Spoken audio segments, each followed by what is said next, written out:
সময় দেবে, সঙ্গ দেবে, তাহলে একটা স্বামী স্ত্রীর মধ্যে মধুর সম্পর্ক গড়ে উঠবে। আর যদি তা না হয়, স্ত্রী যদি স্বামীর অবাধ্য হয়, স্বামীর যে আর্থিক যে ইনকামের যে বাজেট তার উপরে তার থেকেও যদি তার চাহিদা বেশি হয়, তাহলে সেই সংসারে কোনো সুখী হয় না। আর মূলত সংসারের ক্ষেত্রে ভাই টাকাটা তো ইম্পর্টেন্ট আছে, তার যদি আন্ডারস্ট্যান্ডিং যদি না থাকে, এটি সব থেকে মূল বিষয়, আন্ডারস্ট্যান্ডিং।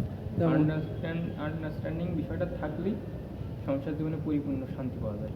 যেমন আমার কাছে ও জানে আজকে কিন্তু আমার কাছে টাকা পয়সা কম, তাহলে বাড়ি ঘর করছে, কিছু চায় না। শুধুমাত্র কালকে রাত্রি করছে যে বাড়ি একটু বাজার টাজার নেই, একটু ব্যবস্থা করো। যে বেশি কিছু কেনার দরকার নেই, 1 কেজি আলু কিনে দিয়ে চলে যাবে না। সকালবেলা ঘুমের তুইটি আলু ভর্তা করে খাওয়া ছাড়া আর কোনো কথা নেই। অথচ এই গোশ ছিল, মনে হয় 3 দিন আগে কিনা ছিল, ওইটা বই দিল আমার, আলু ভর্তা দিয়ে খেয়ে খুশি। ভালো হচ্ছে খেলা, হ্যাঁ। এমনি গ্রামের সাংসারিক নিয়ে। আর সেদিনকে মানে স্যারে ও মাদার হানিস তো কম বেশি দেওয়া লাগে ভাই, বুঝিস না? প্রেগনেন্ট অবস্থা কম বেশি খেয়াল মানে রাখছি। ও বলছে কিন্তু মোটর টোটর সব ঠিকঠাক করে মানে পিছনে খরচ আছে ভাই, মেয়ে মানুষের পিছনে খরচ নেই তা না। এই যে তুই প্রায় ওর পিছনে 3-4 হাজার টাকা খরচ করলাম, 4,000 মতো মা ওর দিয়েছে। আমি টাকা মাকা নিয়ে কিনে নিই, স্যান্ডেল ম্যান্ডেল কিছু কিনে নিই, তখন আমি কিনবো না। বাজার টাজার করলাম, বাজার সাথে প্রচুর টাকা খরচ হয়েছে। কী করলাম, আমার 3,000 টাকা দিল আমার হাতে, দিয়ে দিল মানে ওর 4,000 টাকা দিয়েছে, দিল ওর মধ্যে 3,000 টাকা আমার হাতে দিল। দেখো তোমাদের কিছু কেন তোমাদের না লাগবে না, রোজগার করে দেওয়ার পরে ও বলে যে লাগবে না, তুমি এক কাজ করে নে, এর মধ্যে আমার জন্য 3 পিস কিনে নে, 3 পিসে 300, ওর জন্য মনে হয় 600-700 টাকা খরচ করি, 3টা 3 পিস হয়ে যায়। ওই জন্য 3 পিস কিনলাম। আর ওর মা দড়ি দিবা পারে, আমাদের মৌরির বাড়ির পাশে বাড়ি ওকে এখানে দিয়ে দিলাম, ওর পৌঁছা দিল, পরের দিন আমার এরাই দিয়ে দিলাম। 3 পিস কিনলাম, কেনার পরে 3 পিস নিয়ে মহা খুশি ভাই। আর এদিকে আমার জামা কিনলাম, প্যান্ট কিনলাম, তারপরে এদিকে আর কিছু যা বাকি ছিল ওইটা শ্বশুরবাড়ি জল জোরে খোঁজ খাসা ওইটা রেখে দিলাম। একটা কোনো কথা নেই ভাই। এই আন্ডারস্ট্যান্ডিংটা দেখ অন্যান্য কাপেলের ভিতরে নেই, অন্যান্য স্বামী স্ত্রীর ভিতরে এই জিনিসটা নেই। সবাই চায় যে আমার হোক। ভাই তুই কখনো কোনো মেয়ে দেখিস মানে যাতে দরিদ্রতা বোঝে এরকম কোনো মেয়ে দেখবি অবশ্যই। তাছাড়া ওই যে বেশি ঘরে থাকা মেয়ে, আরে ভাই আমার জানো তো কলও খেতে পারে না, এরকম ভাই মেয়ে দেখিস না, মনে কর তোর জীবন ঝরঝরে, তুই ঝরঝরে হয়ে যাবে। এটা মানে এটা মাথায় রাখবি। আর সবসময় কি মেয়েদের মানে যে যেরকম পরিবেশে মানুষ হয় তার সেরকম। তোর একটা কথা করছিস, তোর সাথে মিষ্টির কেমন সম্পর্ক জানে না, নিজে বিয়ে করতিস না, ও ও যে পরিমাণ চাহিদা তুই না দিতে পারতিস না, এটা পাইতে পারবি না। ঋতু একদম আমার যে বউ একদম ঋতু টাইপের।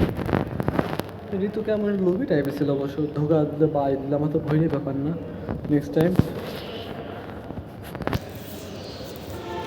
আমি সেদিনকে করছি যে আমি 8টা বিয়ে করবো, মানে মাঝে মাঝে মেয়েটা দেখি করেছে ফিরেলি করে, আমার মেয়েগুলো ভালো লাগে, করছে বিয়ে করো সমস্যা নেই, আমার একটা ফ্ল্যাট দিয়ে দিবা, আমার ভর পোষণের ব্যবস্থা করে দিবা, তারপর তুমি যা খুশি কিনবে।